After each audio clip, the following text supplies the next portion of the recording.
এরা শিবিরের, এদেরকে ধর। আমাদেরকে শুক্রবার নামাজটা পড়তে দেন, আমাদেরকে ডিবি অফিসের আমাদের সে অকথ্যভাবে গালিগালাজ করলো। পেছনে আসার আসলে কোনো অপশন কোনো ছিল না, এখানে মুক্তি অথবা মৃত্যু।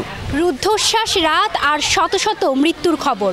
বুলেটের বিপরীতে ছাত্রদের কলম আর এক বুক সাহস নিয়ে আন্দোলন।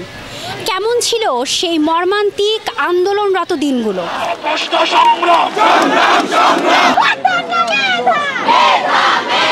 আমরা মুক্তিযোদ্ধা কোটার বিরোধী না, নাতিপুতিদের জন্য যে কোটাটা রয়েছে এই পোষ্য কোটা বিরোধী। আমাদের এই কোটার যৌক্তিক সংস্কার করে সংসদে আপনারা আইন পাশ করুন।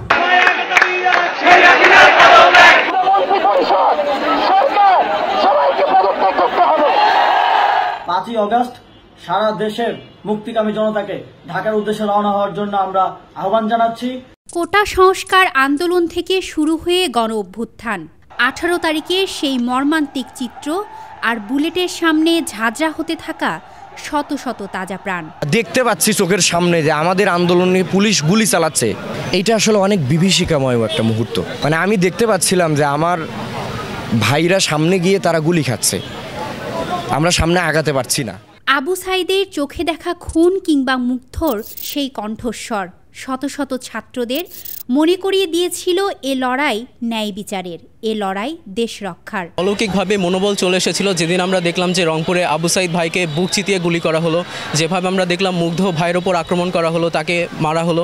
সেই ঘটনাগুলো সোশ্যাল মিডিয়ায়, সেই ছবিগুলো, ভিডিওগুলো আমাদেরকে একটা তাড়না দিয়েছে যে তাদের মৃত্যু আমরা বৃথা যেতে দিতে পারি না, তাদের রক্তের প্রতিদান আমাদেরকে দিতে হবে। দলমত নির্বিশেষে যখন দেখলাম যে আবু সাইদকে যেভাবে গুলি করে হত্যা করা হলো এবং তার আগ মুহূর্তে ঢাবিতে নিরীহ শিক্ষার্থীদের উপরে যেভাবে ছাত্রলীগ নরপিচাচদের মতো একটা আচরণ, মেয়েদেরকে যেভাবে মারা হচ্ছে, ছেলে মানুষ মারতেছে মেয়েদেরকে, নিরীহ শিক্ষার্থীদের উপর অত্যাচার করছে, আমি আর থাকতে পারিনি। রাজাকার এই 4 অক্ষরের একটি শব্দে মধ্যরাতে উত্তাল হয়ে উঠেছিল পুরো ঢাবি। ছাত্রলীগের হামলা আর পুলিশের ছোড়া রাবার বুলেটের আঘাতে পুরো দেশের ছাত্র সমাজ মাঠে নেমে এসেছিল। এ লড়াই ছিল অস্তিত্বের।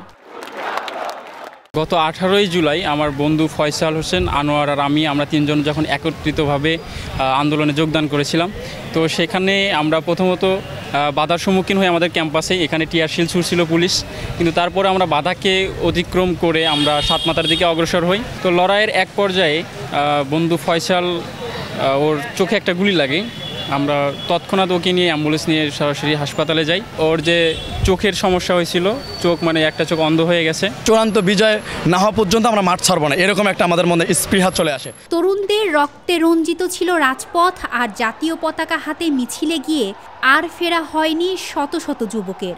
গলায় মেডেলের বদলে হাতে পরানো হয়েছিল হ্যান্ডকাপ। পুলিশ আমাদেরকে হ্যান্ডকাপ লাগাছে, আমাদের কোমরে রশি লাগাইছে, এমনকি আমাদেরকে ছাত্ররা আমাদেরকে কোনো খাবার দেয়নি। সেখান থেকে মিথ্যা মামলা দিয়ে আমাদেরকে 24 জন ছাত্রদেরকে জেলে পাঠিয়ে দিল। জেলে পাঠানোর পরে কি করুন অবস্থা, পুলিশ এত খারাপ কাজ করতে পারে নিজের চোখে দেখা। আমরা বললাম যে স্যার আমরা তো স্টুডেন্ট, আমাদেরকে শুক্রবার নামাজটা পড়তে দেন, আমাদেরকে ডিবি অফিসের আমাদের সে অকথ্যভাবে গালিগালাজ করলো। আমরা তো চোর না, আমরা তো ডাকাত না, আমাদেরকে হ্যান্ডকাপ পরে রাখছে, শুক্রবারে সারাটা দিন হ্যান্ডকাপ রাখছে। আমাদের বললাম স্যার আমরা একটু ওয়াশরুমে যাব, আমাদেরকে ওয়াশরুমে পর্যন্ত যাওয়ার পর্যন্ত আমাদেরকে হ্যান্ডকাপ আমাদের লেগে গেছে। আমার সাথে যে হ্যান্ডকাপ ছিল তাকে সঙ্গে করে আমি ওয়াশরুমে গেছি। এই মরম একটা নির্যাতনের মধ্যে রাখছিল। এ লড়াই ছিল মৃত্যুর অথবা মুক্তির। পেছনে আসার আসলে কোনো অপশন কোনো ছিল না এখানে, মানে এমন একটা সিচুয়েশনে আমরা পড়ে গিয়েছিলাম যে বলতে হয় যে মুক্তি অথবা মৃত্যু। একদিকে মামলার ভয়, বিভিন্ন রাজনৈতিক ট্যাগ, আর অন্যদিকে এই হত্যার বিচার। চোখের সামনে নিজের সহপাঠীকে খুন হতে দেখা কিংবা রাবার বুলেটের আঘাতে অঙ্গ হারিয়ে ফেলার সেই চিত্র। তাই তো রাজপথে শোনা যেত, বুকের ভেতর অনেক ঝড়, বুক পেতেছি গুলি কর।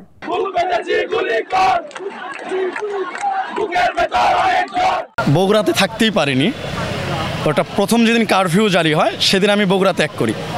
এইরকমের পরিস্থিতি একটু ভয়েই ছিলাম, আমাকে ভয়ে রাখা হয়েছিল এবং আমাদেরকে ওইখানে ট্যাগ দিত, শিবির ট্যাগ দিয়ে দিত, এরা শিবিরের, এদেরকে ধর। এইভাবে যেখানে যাইতাম মানে আত্মগোপনের মাধ্যমে যাওয়া লাগতো। আমাদের মানে প্রত্যেকটা বাড়িতে বাড়িতে রেইড দেওয়া হয়েছে, বিভিন্ন প্রতিষ্ঠানে রেইড দেওয়া হয়েছে, আমাদের মানসিকভাবে শারীরিকভাবে বিভিন্নভাবে হয়রানি করার চেষ্টা করা হয়েছে।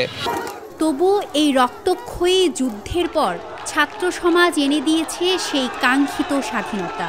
স্বৈরাচারের পতন ঘটেছে, আবারও হাসতে শিখেছে বাংলার মানুষ।